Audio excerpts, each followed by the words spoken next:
Political जर्नीको live स्ट्रिमिङमा आज हामीले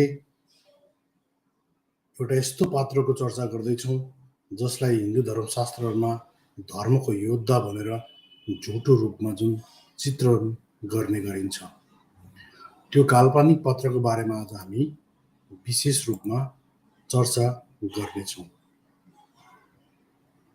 यो काल्पनिक पात्रको नाम हो परशुराम। अनि जसले आफ्नो आमाको हत्या गर्यो र 21 पटक क्षेत्रीयहरूको संहार गर्यो भनेर भन्ने गरिन्छ र त्यो अपराधबोधले भरिएको जीवन बिताएको र हिमालयमा लास्टमा गएर प्रायश्चित गर्न आफूले आफूलाई सुसाइड गरेर मर्नुपर्ने स्थिति आयो। तिनै पात्रलाई महिमामण्डन गर्दै ब्राह्मणवादी समाजले उनलाई आज नयाँ नायकको रूपमा इस्टाब्लिस गर्ने कोसिस गरिरहेको छ। के साँच्चीकै त्यो पात्र चाहिँ हकदार छ त यो प्रशंसा पाउनको लागि भन्ने बारेमा आज हामी विशेष रूपमा चर्चा गर्नेछौँ। साथीहरू,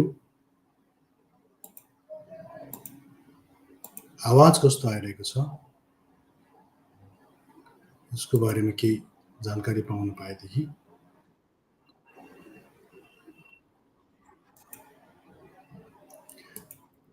अनि साथीहरू,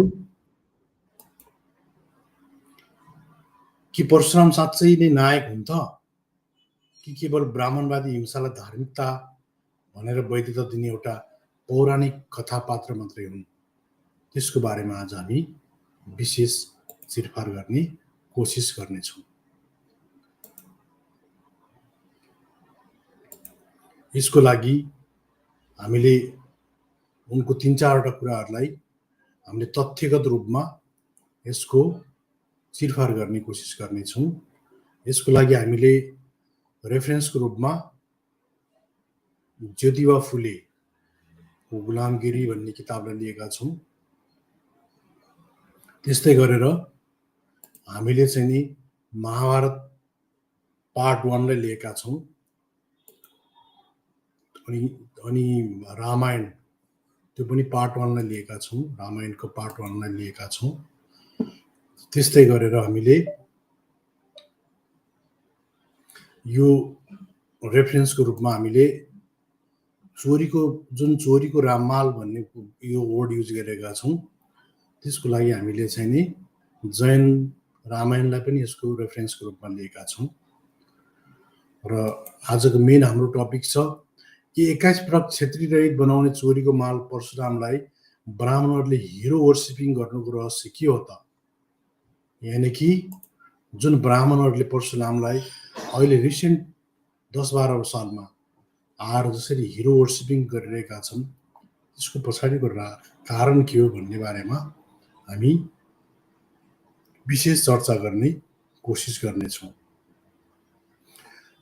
यसको लागि हामीले अघि भर्खर कुरा गऱ्यौँ होइन, यसमा जुन परशुरामको बारेमा चाहिँ हामीले विशेष गरेर यो हामीले आज रेफरेन्सको मेन पोइन्ट चाहिँ गुलामगिरी भन्ने किताब जुन छ, यो ज्योतिबा फुले, अहिले तपाईँ देखिरहनु भएको छ फुले मुभी आइरहेको छ। यो फुले मुभी चाहिँ ज्योतिबा फुले र सावित्रीबाई फुलेको उहाँहरूको जीवनको एउटा बायोपिक हो। त्यो फिल्म तपाईँहरूले नजिकको थिएटरमा लागेको छ भने तपाईँहरू यो हेर्न सक्नुहुनेछ र इन्जोय गर्न सक्नुहुनेछ र आफ्नो इतिहास, आफ्नो पुर्खाहरूको गौरवशाली इतिहासको बारेमा ज्ञान आर्जन गर्न सक्नुहुनेछ।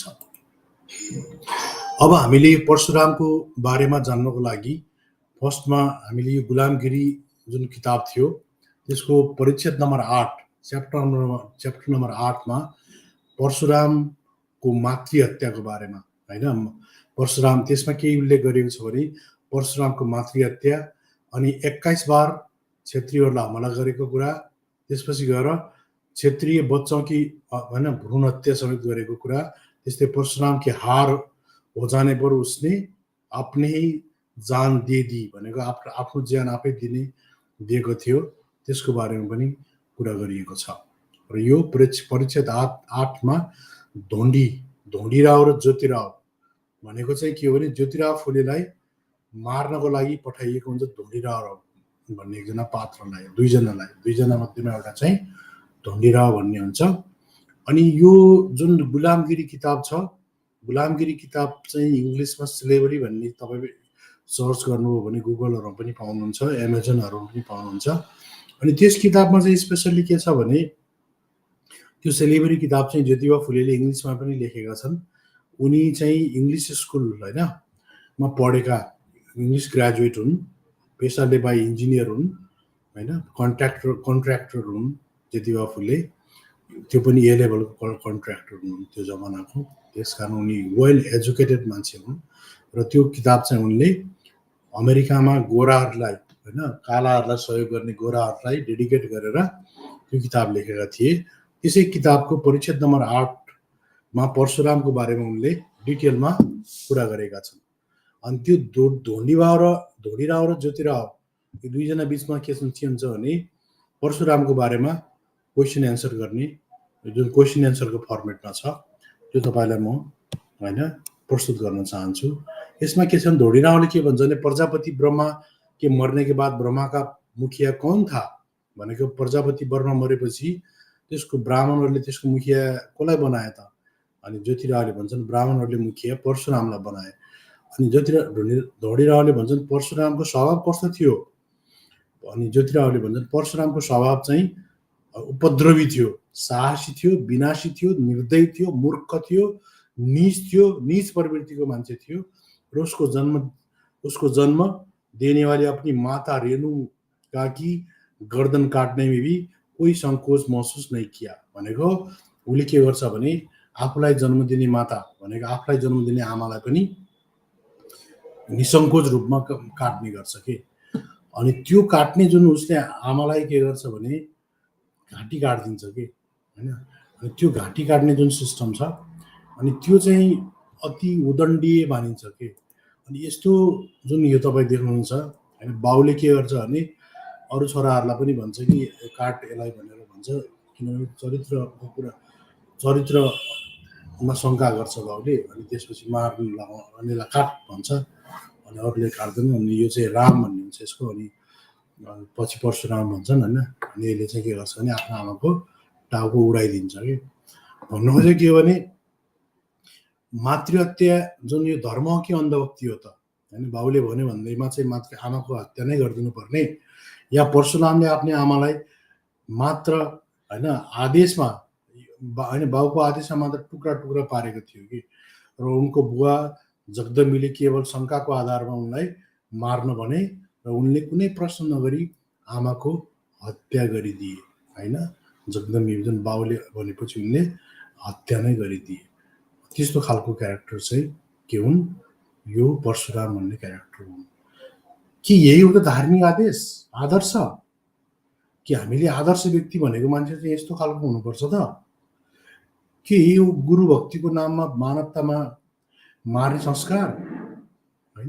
बाउले भन्यो भने आज्ञापालकको रूपमा आज्ञा पालन गर्ने चक्करमा कि आफूले जन्माउने आमालाई नै मारिदिने, कि यही हो त मानवता या यही हो त ब्राह्मणवादी संस्कार?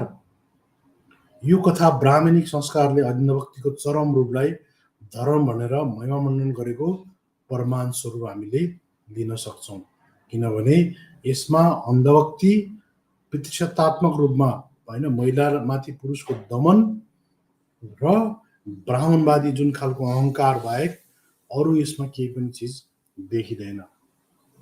त्यस कारणले गर्दाखेरि के हो भने यो पूर्ण रूपमा के हो, यो चाहिँ नि बिल्कुल पितृसत्तावादी अहङ्कार जडित चिज हो।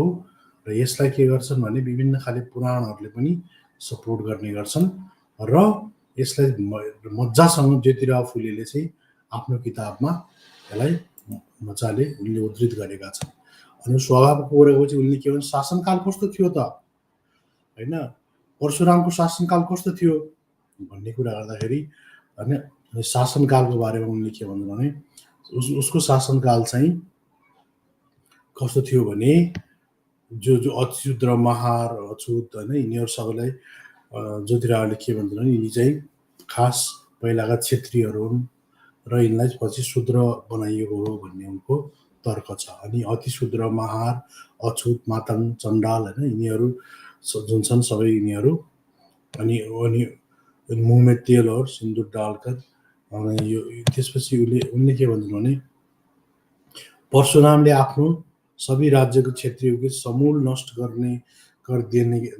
देने के इरादे से अंत में उन महाहरि क्षेत्रियों को निराधार गर्भवती विधवा औरत को जो अपनी जान बचाने के लिए जहां जहां छुप गई थी उन औरतों को पकड़ कर लाने की मुहिम शुरू कर दी और इस अमानवीय शत्रुतापूर्ण मुहिम से नजर बचाकर बचे हुए नन्हे बच्चों द्वारा निर्मित कुछ कुल या वंश इधर प्रभु लोगों में मिलते हैं। और इसी तरह परशुराम की इस धूमधाम में रामोसी, जिननगर, तुमड़ीवाले और कुमार आदि जाति के लोग होने चाहिए और क्योंकि कई रस्म रिवाज में इनका शूद्रों से मेल खाता है भनेको के भन्छन् भने जब चाहिँ के हुन्छ भने जस्तो जैसे मुस्लिम इधर महारियों को लड़ते लड़ते परशुराम के इतने लोग मारे गए कि ब्राह्मणों को अपनी अपेक्षा ब्राह्मण विधवाओं की व्यवस्था किस तरह से करनी चाहिए इसकी भयंकर समस्या ब्राह्मणों से सामने खड़ी हुई भनेको ब्राह्मण र शूद्रहरूको हैन जुन पूर्व चाहिँ क्षेत्रीय अहिलेका शूद्रहरूको चाहिँ भयंकर ठुलो लडाई भयो। त्यस लडाई भएपछि के हो भने धेरै विधवा भए भएपछि यिनी विधवाहरूलाई म्यानेज गर्न हम्मे पर्यो। त्यस कारणले के हो भने तब कहीं जाकर उनकी गाडी रास्ते पर आई। त्यसपछि बल्ल त्यो लाइनमा आयो अनि परशुराम अपने ब्राह्मण लोगों को हत्या से इतना पागल होया था भनेको त्यस तिनीहरू शूद्रहरूले धेरै ब्राह्मणहरूलाई मारिदिए। माने ब्राह्मणहरूलाई मारिदिएपछि परशुराम पागल भयो। अनि परशुरामले के गर्यो भने अनि उनसे बानासुर के सभी राज्यों के क्षेत्रियों को समूल नष्ट करा देने के इरादे से अंत में भने त्यसपछि के हो भने सब क्षेत्रीलाई मार्न थाल्यो। एका छेउबाट मार्न थाल्यो। अनि यो तपाईको मैले जुन भनिरहेको छु यो गफ लगाइरहेको छैन। मैले महाभारतको तपाईँ देख्न सक्नुहुन्छ।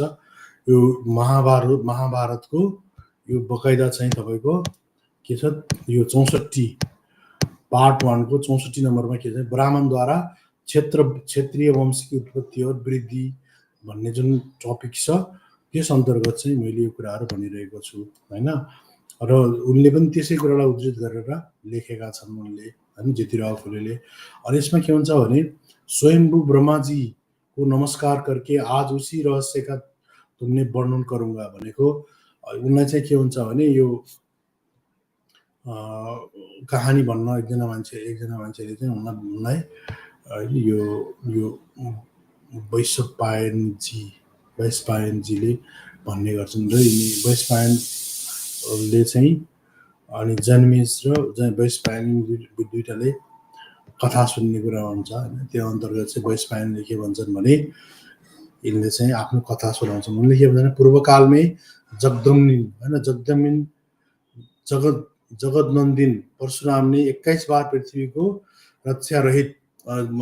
क्षेत्रीय रहित करके उत्तम पवित्र महेन्द्र पर तपस्या की थी भनेको परशुरामले 21 पटक क्षेत्रीयहरूलाई नाश गरेर पृथ्वीबाट पुरै वाइप आउट गरेर ध्वस्तै पारेर उस हैन अनि महेन्द्र पर भन्ने तपमा तपस्या गरेका थिए। उस समय जब भृगुनन्दन ने इस लोक को क्षेत्रीय शून्य कर दिया भने 21 पटक चाहिँ क्षेत्रीयहरूलाई शून्य गरिदियो यो एरियामा था। त्यस समयमा के हो क्षेत्रीय नारीहरू नि भनेको जब क्षेत्रीय पुरुष सबैलाई मारिदिएपछि क्षेत्रीय नारीहरूले पुत्रकी अभिलाषा बढ्छे भनेको त्यतिखेर गर्भवती महिलालाई समेत उसले गर्भवती क्षेत्रीयनीहरूलाई समेत छोड्दैन के उसले परशुरामले। अनि लास्टमा के हुन्छ भने सबै क्षेत्रीय पुरुषलाई मारिदिएपछि उनीहरू निराश हुन्छन्। अनि निराश भएपछि उनीहरूले के गर्छन् भने फेरि ब्राह्मणको शरणमा जान्छन् हैन। पुत्रको भनेको फेरि बच्चाको लोग्ने छोराको अभिलाषामा के गर्छन् ब्राह्मणको शरणमा जाने गर्छन्। किनकि सबै लोग्ने मान्छे भनेको केटा मान्छे सबैलाई मारिदिएको हुनाले त्यहाँ चाहिँ केटा मान्छेको खडेरी लाग्छ क्षेत्रीमा। अनि त्यसपछि के हुन्छ भने वो कठोर व्रतधारी ब्राह्मण केवल ऋतुकाल में ही उनके साथ मिल्ते थे भनेको त्यसमा के हुन्छ भने ट्विस्ट के हुन्छ भने यो जब चाहिँ तपाईँको के अरे यसमा ट्विस्ट के हुन्छ भने ऋतुकाल भनेको चाहिँ सधैँभरि चाहिँ यस्तो सेक्स गर्ने अहिलेको जस्तो त्यस्तो समय हुँदैन कि जतिखेर चाहिँ सेक्स गर्ने आवश्यकताको कुरा हुन्छ त्यो भनेको ऋतुकालमा मात्रै त्यस्तो खालको समागमको ऊ चाहिँ मानिन्छ कि होइन। समागम भनेको चाहिँ यौन सम्पर्क गर्नु पर्यो भने त्यो बिल्कुल अरू बेलामा नगर्ने कि ऋतुकालमा मात्रै त्यस्तो खालको गर्ने व्यवस्था हुन्छ। त्यस कारणले गर्दाखेरि के हुन्छ भने उनीहरू जब ब्राह्मणको शरणमा जान्छन् उनी ब्राह्मणहरू चाहिँ त्यही ऋतुकालमा मात्रै उनीहरूसँग यौन सम्पर्क गर्ने गर्छन् भन्न खोजेको कुरा त्यो हो। तपाईँहरूले त्यसरी बुझ्दिनु होला भन्ने होइन। अनि त्यसपछि के हुन्छ भने अनि उनीहरू चाहिँ के गर्छन् भने ऋतुकाल में ही उनके साथ मिलते हैं और कामवास और न तो कामवास और न बिना ऋतुकाल के ही है भनेको बिना ऋतुकालमा चाहिँ यौन सम्पर्क गर्ने कामवास गर्ने कामकाज चाहिँ हुँदैन थियो। त्यस कारणले राजन उन सहर्षौं क्षेत्रीयणी भनेको सयौं क्षेत्रीयणीले ब्राह्मण से गर्भधारण किया भनेको ऋतुकालमा गएपछि चाहिँ ब्राह्मणहरूसँग यौन सम्पर्क गरेर उनीहरूले के गरे भने उनीहरूले के अरे गर्भधारण गर्ने गर्छन् ब्राह्मणहरूबाट र पुनः क्षेत्रीय कुल की वृद्धि के लिए अत्यन्त बलशाही क्षेत्रीय कुमार तथा कुमारीको जन्म दिया भनेको त्यसपछि चाहिँ अत्यन्त बलशाही भनेको अति नै बलशाही क्षेत्रीय कुलका चाहिँ केटाकेटीहरू त्यसपछि बल्ल जन्मेका हुन् भन्ने मानिन्छ के। त्योभन्दा अगाडि चाहिँ उनीहरू जन्मेका थिएनन् र उनीहरू चाहिँ बिल्कुल रूपमा के थिए उनीहरू त्यसपछि क्षेत्रीय कुलका केटाकेटीहरू सन्तानको रूपमा उत्पत्ति भए र त्यसपछि वृद्धि भयो भन्ने कुरा गरिन्छ। त्यसपछि के हुन्छ भने वो सब सन्तानों दीर्घायु होती है भने उन सबै सन्तानहरू धेरै बाँच्ने हुन्छन् तदन्त्र जगतमै पुनः ब्राह्मण प्रधान। यो वर्ड तपाईँले स्पष्ट हेर्नु होला ब्राह्मण प्रधान भनेको ब्राह्मणको प्रधान मुख्य उनीहरूको चाहिँ वर्चस्व सहितको 4 वर्णको प्रतिष्ठान हुने भनेर यो ब्राह्मणहरूले आफ्नो जहिले पनि के छ भने जुन उनीहरूले यो शास्त्रहरू लेखेका छन् उनीहरूको अन्तिम उद्देश्य भनेको के हुन्छ जहिले पनि ब्राह्मण प्रधान भनेको ब्राह्मणलाई उनीहरूले सेन्टरमा राखेर उनीहरूको वर्चस्व होइन श्रेष्ठता पवित्रता त्यसलाई नै उनीहरूको मेन फोकस हुन्छ र त्यसैले हामी ब्राह्मणवाद भन्ने गर्ने गर्छौँ होइन। त्यस कारणले के हुन्छ भने ऋतुकालमै ही पत्नी समागम गर्थे थिए त्यो समयमा ऋतुकालमा मात्रै यस्तो खालको व्यवस्था थियो भनेर गर्ने गरिन्छ। अनि यसैलाई आधार बनाएर होइन अनि हाम्रो ज्योतिराव फुलेले के गर्छन् भने यो कुरालाई खण्डन गर्ने गर्छन्। उनले के भन्छन् भने यस्तो स्थिति थियो कि अनि त्यो परशुराम चाहिँ बुढा जब चाहिँ क्षेत्रीयहरूले मारिदिए भनेको अहिलेका शूद्रहरू जब सबै मारिदिए ध्वस्त पारिदिए होइन ब्राह्मणहरूलाई अनि त्यो आफ्नो साहु सन्तान मारिदिएको वीरले चाहिँ परशुराम पागल हुन्छ। पागल भएपछि परशुरामले के गर्छ भने 21 पटक क्षेत्रीयहरूलाई होइन 21 पटक देख्नुहुन्छ तपाईँले 21 बार पृथ्वीबाट क्षेत्रीय भनेको यस श्लोक चाहिँ क्षेत्रीय शून्य पुरा 0 गराएको स्थितिमा छ। र पछि अनि क्षेत्रीय स्त्रीहरू नारीहरू अनि ब्राह्मणसँग सुतेपछि भने ब्राह्मणहरूले के गर्छन् भने अनि ब्राह्मणहरूले त्यसपछि बल्ल अनि सुतेपछि उनीहरूसँग गर्भधारण गरेर अनि क्षेत्रीय कुलको होइन बच्चा बच्चीहरू जन्मिन्छन्। अनि कति कुरामा यो पुरीको जगत गुरु शङ्कराचार्य होइन के मिश्रजी छन् उनले जहिले पनि भन्छन् कि ब्राह्मण भनेको क्षेत्रीयका बाउ हुन् धेरै उ नगर भन्ने कुरा चाहिँ बेला बेलामा उनले दनक दिइरहेका हुन्छन् होइन। त्यो कुरा पनि हामीले बुझ्न जरुरी छ। अब यस कारणले गर्दाखेरि अब हामीले के छ भने परशुरामको जुन छ 21 पटक क्षेत्रीय संहार जुन गरे त्यो जो प्रतिशोधको धर्म थियो भन्ने हामीलाई लाग्छ। तपाईँहरूलाई के लाग्छ कमेन्ट सेक्सनमा कमेन्ट गर्नुहोला। किनभने त्यो प्रतिशोध सिवाय केही थिएन।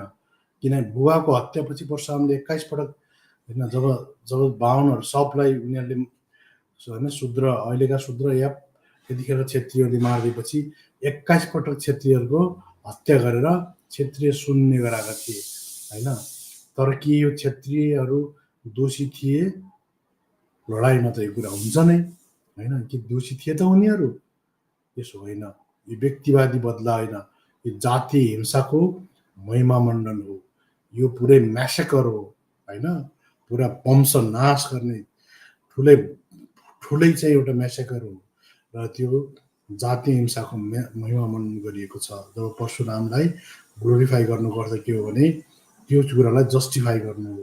यो कथाले ब्राह्मण जातिको शक्ति र बदलालाई धर्म भनिन्छ भनेर चाहिँ देखाउन खोजिएको छ र यही हिंसालाई पूजा गर्ने संस्कारलाई हामीले अब चुनौती दिनुपर्छ भन्ने हामीलाई लाग्छ। किनभने नत्र यो चाहिँ जसरी यी ब्राह्मण धर्मका काव्यहरूबाट होइन महाभारत रामायण पुराणहरूले जहिले पनि ब्राह्मणको महिमामण्डन गरेर उनीहरूलाई होइन मनुस्मृतिदेखि लिएर हरेक उनीहरूका साहित्यहरूमा यी चिजहरूलाई महिमामण्डन गर्ने गरिन्छ, जुन आफैमा खतरनाक स्थिति हो भन्ने कुरा हामीले बुझ्न जरुरी छ। अब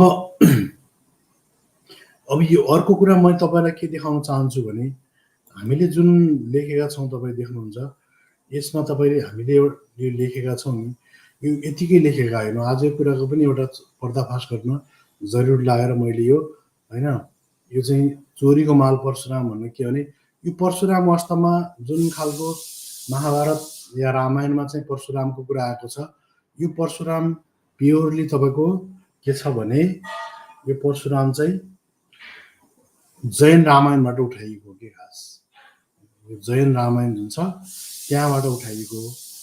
किन त्यसो भनिरहेको छु भने जैन रामायणमा बकाइदा के हुन्छ भने 21वटा परिवारलाई उनीहरूले म तपाईँलाई यसको बारेमा देखाउँदै देवदत्त पट्टनायक भन्ने मान्छेले होइन देवदत्त पट्टनायकको एउटा किताब छ त्योबाट म तपाईँलाई देखाउन खोजिरहेको छु।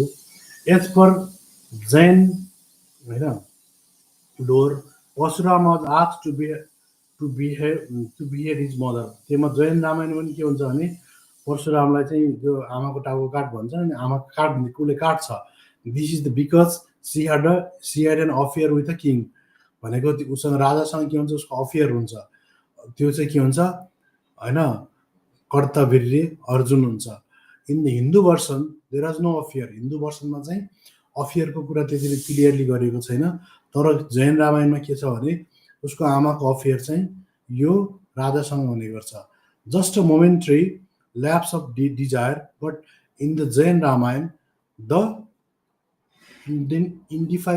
indefinity is real.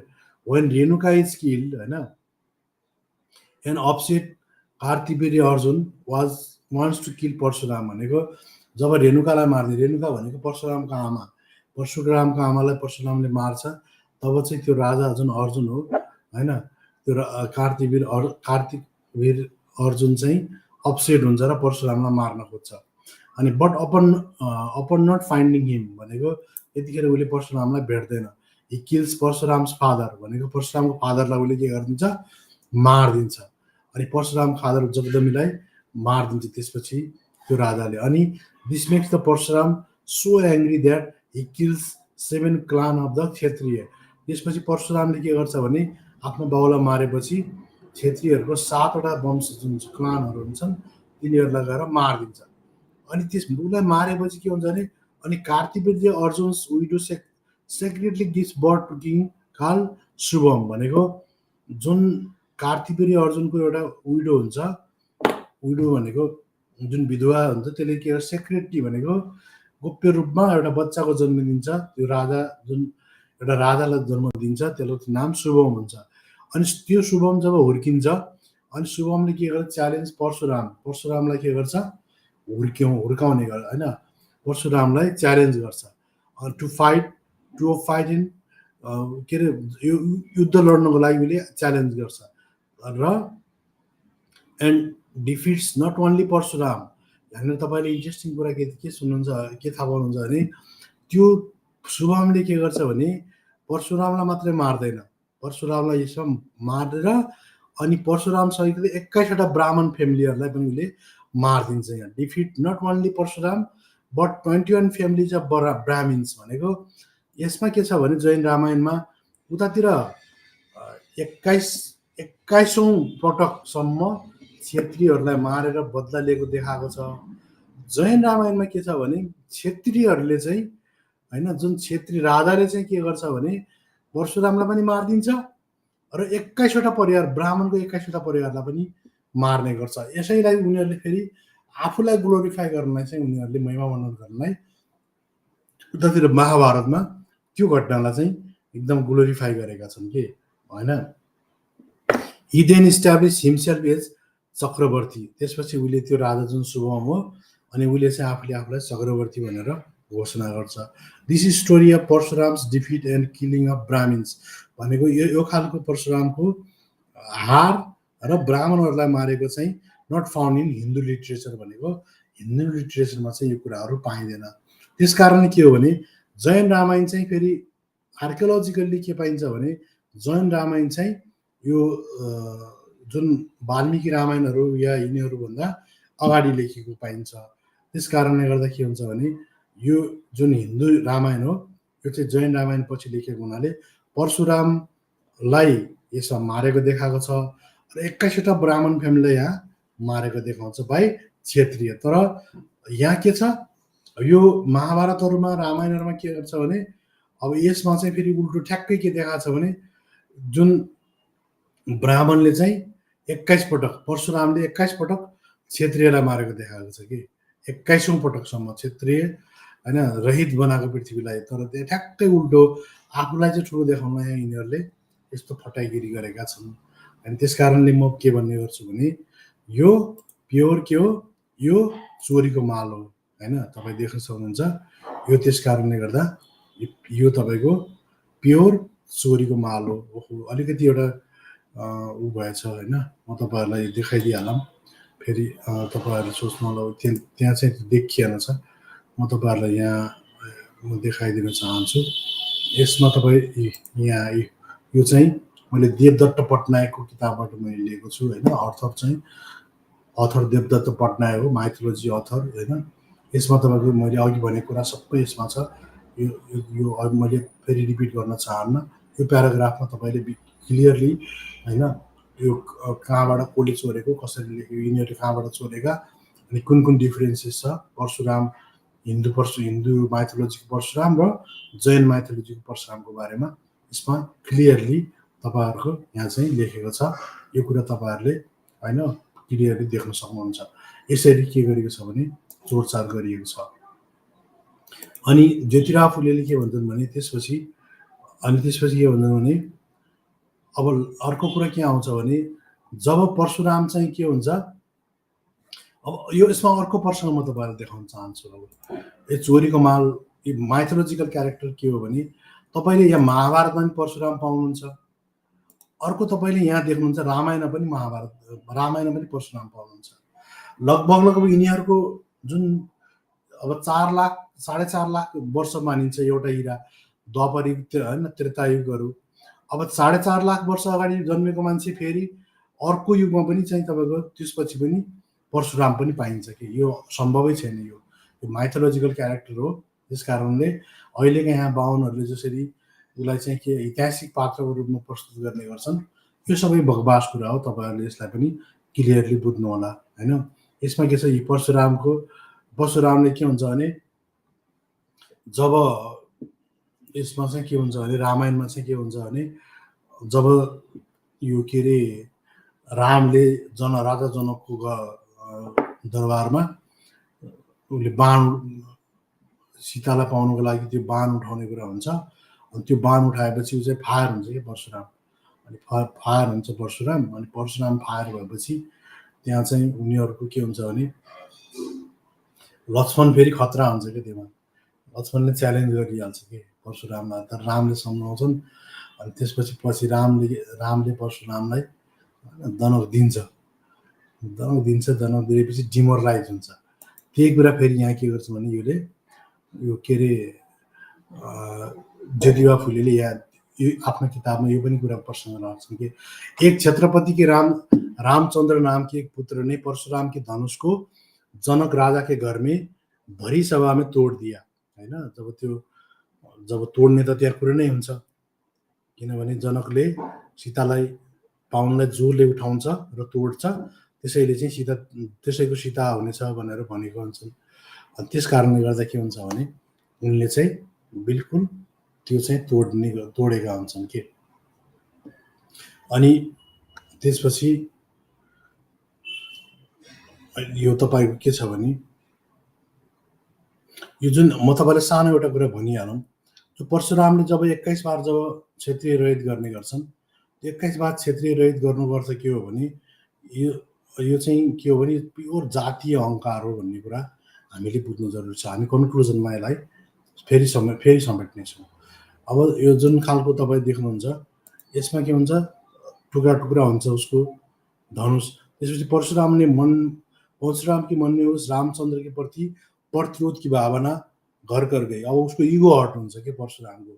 अनि ईगो हर्ट भएपछि के गर्छ, उसने रामचंद्र के अपने घर जाने को ले जाते हुए देखता है भनेको उसने रामचंद्र को अपने घर जानकी भनेको आफ्नो घरमा तोडेपछि जानकीलाई भनेको जानकी को ले जाते हुए देखा भनेको सीतालाई त्यहाँ आफ्नो घरतिर लगेको देखिरह हुन्छ। उसने रामचंद्र से रास्ते में ही युद्ध छेड दिया। त्यसपछि परशुरामले के गर्छ भने रामसँग बाटैमा लडाई छेडिदिन्छ के, लडाई गर्छ। अनि त्यो युद्धमा चाहिँ के भन्छ परशुरामको करारी हार हुई भनेको रामले धोबिदिन्छ क्या परशुरामलाई। अनि उस पराजय से परशुराम इतना शर्मिंदा हुआ। त्यसपछि यो जुन खालको परशुराम हो, परशुराम यति शर्मिंदा हुन्छ कि उसने अपने सभी राज्य का त्याग करके अपने परिवार तथा कुछ निजी संबंधों को साथ लिया और कोंकण के निचले भाग में जाकर रहने लगा भनेको। अनि रामले धोबी दिएपछि उसको हार हुन्छ। अनि हार भएपछि लज्जित हुन्छ, लाजले गर्दाखेरि सम्पूर्ण आफ्नो राज्यको सबै कुरा छोडेर अनि कोंकणको निचले तल्लो भागमा गएर जीवन व्यतीत गर्ने गर्छ। अनि त्यसपछि अझ के हुन्छ भने वहाँ पहुँचने के बाद उसके द्वारा किए गए सभी बुरे कर्म का पश्चाताप हुन्छ। यदि यो भगवान हो भने किन पश्चाताप हुन्छ त, हैन? ऊ त सबै कुरा जायज हुनुपर्ने हो नि त, हैन? भगवान हो भने त्यसरी पश्चाताप हुनुपर्ने स्थिति पक्कै पनि हुने थिएन। तर के हुन्छ भने उसलाई त्यसपछि एकदम पूर्ण रूपमा पश्चाताप हुन थाल्छ। अनि पश्चाताप भएपछि के हुन्छ भने अनि उस पर इतना बुरा हो कि उसने अपने जान कहाँ कब और कैसे खो दिया भने कसरी मर्यो आफूलाई थाहा हुँदैन कि। अनि इससे किसी को कोही पता नै लग सका भनेको। अनि त्यसपछि आफैले सुसाइड गर्ने गर्छ कि। भन्नु खोजेको कुरा के भने म दुईटा कुरा यसमा भन्न चाहन्छु। यसमा एउटा नम्बर कुरा के भन्न चाहन्छु भने यो परशुराम भनेको के हो, जैन रामायणबाट कपी पेस्ट मारेको मान्छे हो यो। त्यसकारणले जैन रामायणमा भने एक शक्तिशाली राजा परशुरामलाई पराजित गर्छन्, हैन? त्यो भनेको त्यही शुभमले पराजित गर्छ र 21 ब्राह्मण परिवारलाई समाप्त गर्छ। अब प्रश्न उठ्छ, यदि ब्राह्मण ग्रन्थमा परशुराम क्षेत्रीय संहार गर्ने नायक हुन् भने ब्राह्मणले के गर्छ, ब्राह्मण ग्रन्थमा परशुराम ब्राह्मणले क्षेत्रीयलाई नसंहार गरेको देखाउँछ भने तर जैन परम्परामा उनी पराजित पात्र किन छन् त? यो स्पष्ट देखिन्छ कि ब्राह्मणी ग्रन्थहरूले इतिहास होइन सत्ता टिकाउने मिथ बनाउँछन् भनेको उनीहरूले आफूले आफूलाई ठुलो देखाउनलाई यो चिजहरू गर्ने गर्छन्। त्यो भनेको के हो भने यो चोरीको माल हो, एक नम्बरमा त्यो देखाउन भन्नु खोजे। दोस्रो नम्बरमा के भन्नु खोजे भने यदि त्यो परशुराम भन्ने मान्छे द्वापर युगमा महाभारतमा पनि छ भने ब्राह्मणी साहित्य अनुसार त त्रेता युग भनेको रामायणको युगमा पनि छ भनेपछि त्यत्रो 4.5 लाख 5 लाख वर्ष बादमा त कुरै हुँदैन नि त, हैन? यो पनि के हो, माइथोलोजिकल क्यारेक्टर हो। 2 नम्बर पोइन्ट मेरो यो हो। त्यो भने के हो, परशुराम रामको त्रेतायुगमा कसरी देखिन्छ जहाँ उनी रामसँग टक्राउने गर्छन्, तर फेरि उनी महाभारतको द्वापर युगमा पनि देखिन्छन् जहाँ उनी भीष्म, कर्ण, द्रोणाचार्यको गुरु बन्छन् र त्रेता र द्वापर बीच करिब 4-4.5 लाखको फरक छ भने यस्तो यस्तो यत्रो होइन कालखण्डमा चाहिँ ऐतिहासिक उसमा कसरी त्यो मान्छे चाहिँ दुईटै कुरामा पाउन सकिन्छ त? यस्तो पात्र ऐतिहासिक कसरी हुन सक्छ? यो त माइथोलोजिकल, यो हिस्टोरियन हो, हिस्टोरिक होइन कि माइथोलोजिकल क्यारेक्टर हो। किनकि यो 4.5 लाख 5 लाख कोही बाँचेको भन्ने आजसम्म कतै रेकर्ड पनि छैन। यो फाल्तु कुरा हो। यसको आर्कियोलोजिकल पनि कुनै पनि खालको आर्कियोलोजिकल यसको इभिडेन्स पनि छैन। यो त केवल सत्ता र हिंसालाई समय समयमा पुनः प्रयोग गर्न बनाइएको पौराणिक चरित्र हो र पौराणिक चरित्र मार्फत के छ भने ब्राह्मणहरूले परशुराम मार्फत ब्राह्मणको वर्चस्व खडा गर्न खोजेका मात्रै हुन्, अन्यथा अरू त्यस्तो केही पनि छैन। त्यस कारणले गर्दाखेरि र अब अर्को कुरा के हो भने उसले अन्तत आत्मग्लानी र हिमालय गमन गर्ने यो मान्छे नायक कसरी हुन सक्छ? यदि त्यस्तो नायक नै हो भने उसले गरेका सबै सम्पूर्ण कुराबाट उसलाई पश्चाताप किन हुन्छ? होइन, उसले के उसके द्वारा किए गए सभी बुरे कर्मों का पश्चाताप हुआ और पश्चाताप करने से यति पश्चाताप हुन्छ कि ऊ आफूले कहाँ छु के छु सब बिर्सिन्छ र कहाँ मर्छ पत्ता पनि हुँदैन कि। अनि यस्तो मान्छे कसरी चाहिँ फेरि नायक हुन्छ त? ब्राह्मण साहित्यमा यस्ता चिजहरू बहुत हुन्छ नि। हिपोक्रेसी भनेको तपाईँको पाखण्डी कुराहरू ज्यादा छन्। यदि परशुराम साँच्चै वीर थियो भने किन उनी अन्त्यमा आत्मग्लानी लिएर हिमालय गएका त? किन उनी हिमालय गए? या किन उनले पश्चाताप गरे त? या किन उनले आफ्नो जीवन परित्याग गरे त? र अथवा परित्याग पनि यस्तो कि सुसाइडै गर्ने स्थिति किन आयो त? योले के देखाउँछ भने उनको हिंसा र क्रोधले अन्ततः उनलाई नै पीडित बनायो भने त्यस्तो मान्छेलाई हामीले अहिलेको यो समाजमा नायक मान्छौँ भने हामीले हिंसालाई एकातिर हिंसा गर्ने मान्छेलाई भगवानको रूपमा पनि मान्छौँ भने अनि हिंसा विरुद्ध पनि हामीलाई संसार हिंसा रहित होस् भन्ने पनि चाहन्छौँ भने यस्तो प्याराडक्सिक खालको जुन हाम्रो दोहोरो चरित्रवाला जुन खालको छ डबल स्ट्यान्डर्ड समाज छ, यस्तो समाजले अनि हिंसालाई कसरी हिंसाबाट अहिंसातिर जान सक्छ त? यस्तो समाजले बुद्धलाई कसरी अँगाउन सक्छ? त्यस कारणले गर्दा यो समाज पूर्ण रूपमा के छ? पाखण्डी छ, एकदमै पाखण्डी छ। र यो समाजको त्यो भएर पनि यो समाज आफैमा प्रगति गर्न होइन लायक नहुने कारण यो हो। अब तपाईँले अर्को हेर्नुहोस् न, आजको दिनमा तपाईँलाई एउटा ट्विट देखाउँछु। यो अश्विनी उपाध्याय भन्ने मान्छेले के लेखेका छन् भने सरी, कलियुग में राम राज्य स्थापित हो सकता है। उनी यो बाहुनहरूले जहिले पनि के भन्छन् भने राम राज्यको सपना देखाएर मान्छेहरूलाई त्यसको यो मुतको न्यानोमा रमाउन प्रेरित जहिले पनि गर्ने गर्छन्।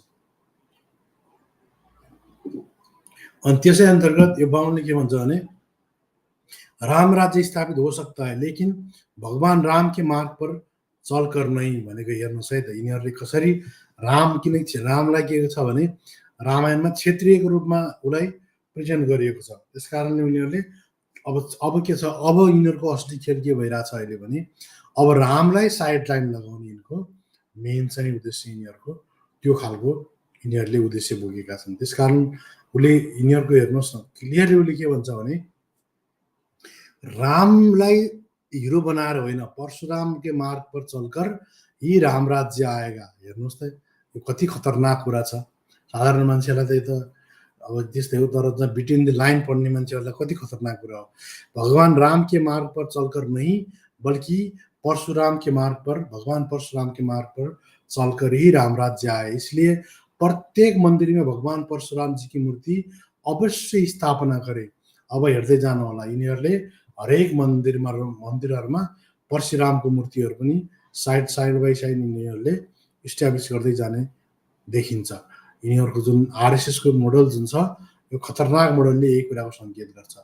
जब तक अधर्म का नाश नहीं होगा तब तक धर्म की जय नहीं, होइन धर्म की जय नहीं होगी और प्राणियों में सद्भाव नहीं होगा भनेको जबसम्म अधर्मको नाश हुन्न तबसम्म चाहिँ के हुन्छ भने होइन प्राणीको नाश पनि हुँदैन र त्यस अनुसार चाहिँ यो खालको के अरे राम राज्य चाहिँ खडा गर्न सकिँदैन भनेर यिनीहरूले मनोवैज्ञानिक रूपमा पनि के छ, मनोवैज्ञानिक रूपमा पनि कब्जा गर्न खोजिरहेका छन्।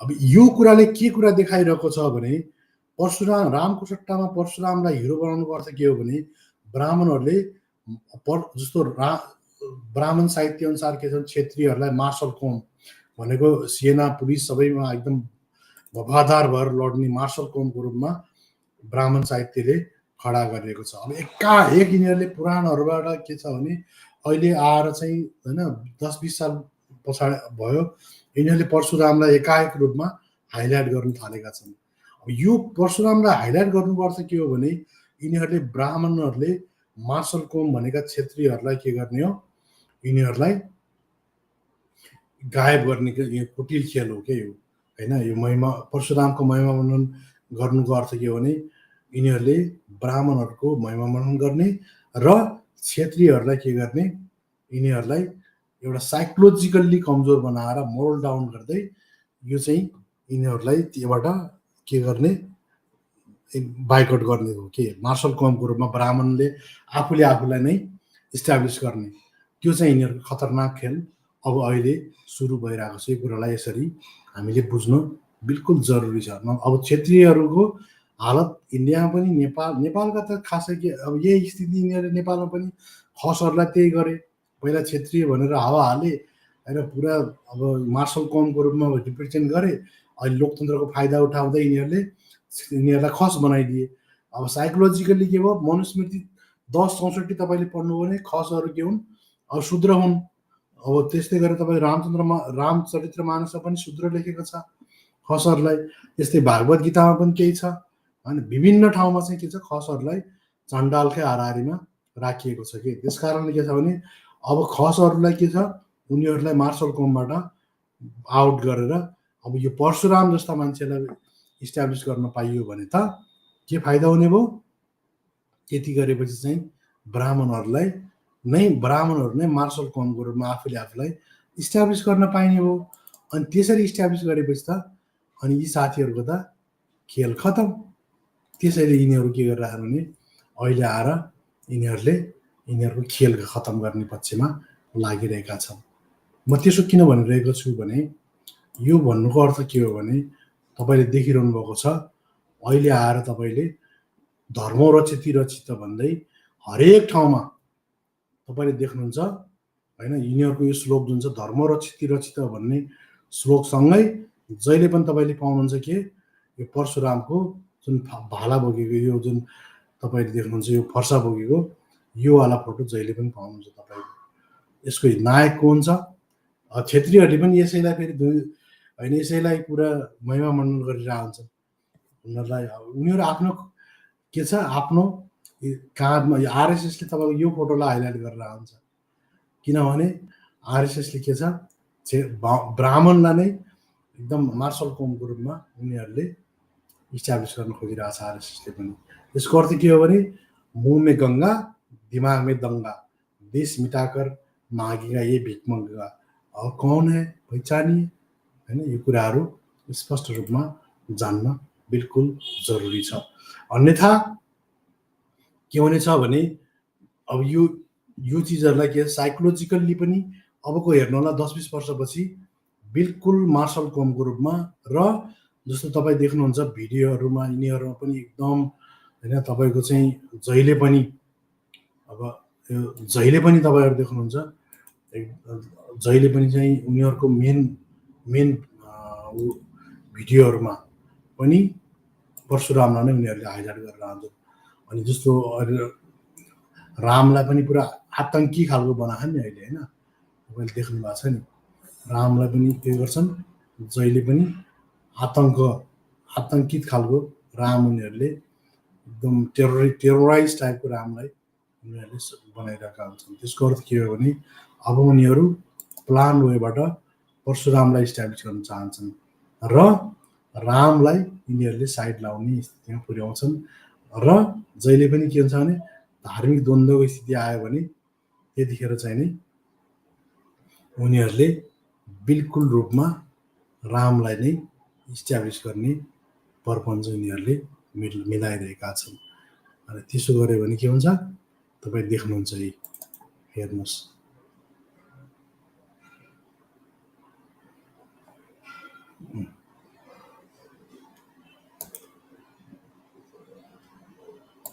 त्यसमा तपाईँ स्पष्ट रूपमा के देख्नुहुन्छ भने यसमा चाहिँ नि उनीहरूले बकाइदा रूपमा तपाईँले चाहिँ नि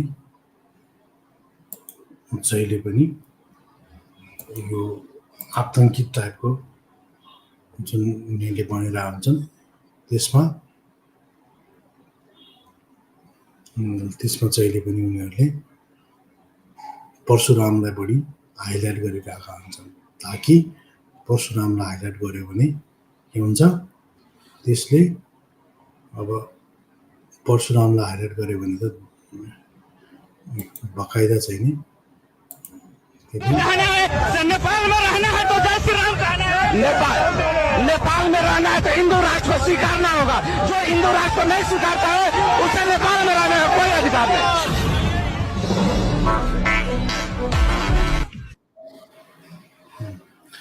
यसरी नै उनीहरूले जहिले पनि के गर्छन् भने परशुरामलाई हाइलाइट गर्ने चलन आएको छ।